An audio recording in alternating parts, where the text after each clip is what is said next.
Have you ever made a mistake? You know, one of those mistakes you wish you could undo as soon as you did it? Or better yet, try to like blink yourself out of whatever mistake you've just mistaked yourself into. Or you try to do that signal flare Hail Mary to God where you're just like, please God, if you get me out of this situation, I will never do anything this stupid again. I was in a situation like that, and it was with a guy, we will call him Frank. So back in school, beginning of fall semester, my school used to have these events, these little like, I don't know, mingling type of soirees or parties that all the students would come to so you could see each other, meet each other, have fun before classes started. And it was at one of these events where I met Frank. He was everything that was enticing to me. Tall, handsome, was able to converse, like things that I like, and above all, I think he liked me. So we went to a couple of these events, we kept seeing each other, and one night after the event was over, we all decided that we were going to get dinner or whatever you want to call it when it's that late at night. I say all because we had friends. Remember, people, when you meet somebody new, do it as a group. So there was too many of us to fit in one car. So Frank decided that he would take his car.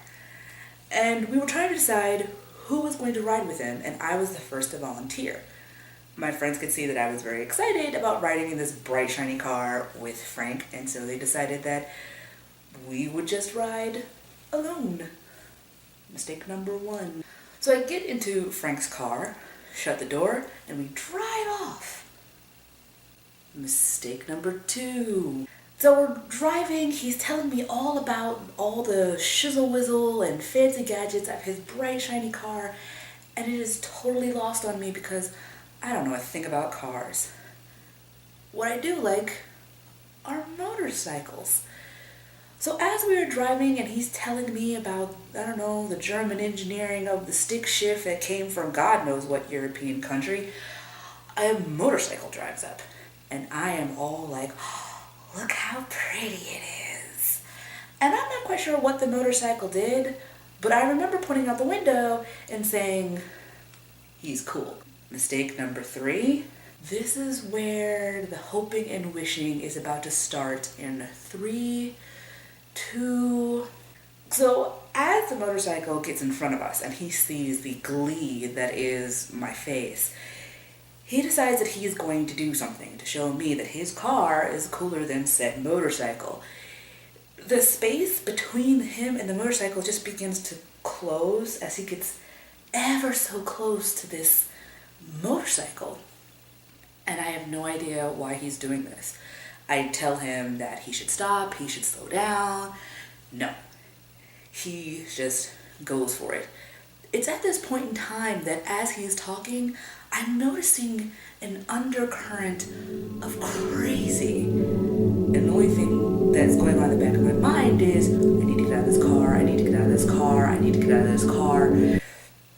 And so it gets to the point where the motorcycle can't do anything because as the motorcycle speeds up, Frank speeds up. And the motorcycle speeds up some more, Frank speeds up some more. And it's awful. So the motorcycle just gets out of the way. And Frank goes speeding by. And the guy on the motorcycle is turning and giving us dirty looks through my window as if I had anything to do with it. And all I want to do is get out of this car. So he continues talking and says something along the lines of, do you think the motorcycle is cool now? Do you remember that prayer that I said at the beginning? I'm going to go ahead and insert that here. Please God, if you get me out of this situation, I will never do anything this stupid again. So we keep driving. We get to the restaurant. I'm just like, okay, we can get out of the car. Everything's going to be fine. Everything's going to be fine. The car, I can't get out of the car. We're parked. I can't get out of the car. So this group of women come walking in front of our car. They're all different ages from like, I don't know, like 18 to 40. And he has his bright lights on, kind of like shining them in the eyes, and he jams on the gas pedal. park, nothing happens, but they don't know that. They think that they're about to die as this bright, shining light is heading straight for them.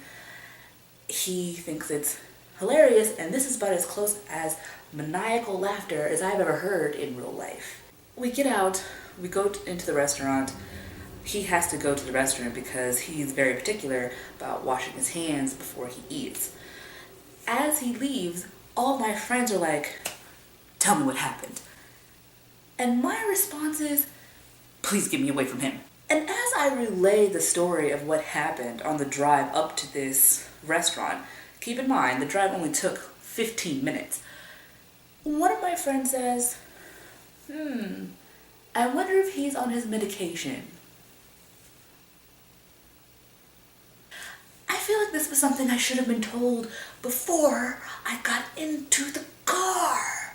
He comes back, he sits down, he's talking, and as the night wears on, you know that undercurrent of crazy I was talking about? It is now starting to seep into like all of his words. And I realize that tall, dark, and handsome can probably only keep it together for that short amount of time that the event went on.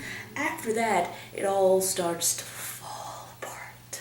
So, going back, one of my friends rode with me, and I swore that I would never, ever put myself in a situation like that ever again. Frank pops up again later in my life because he starts dating my best friend. And that is a story for another time. Bye!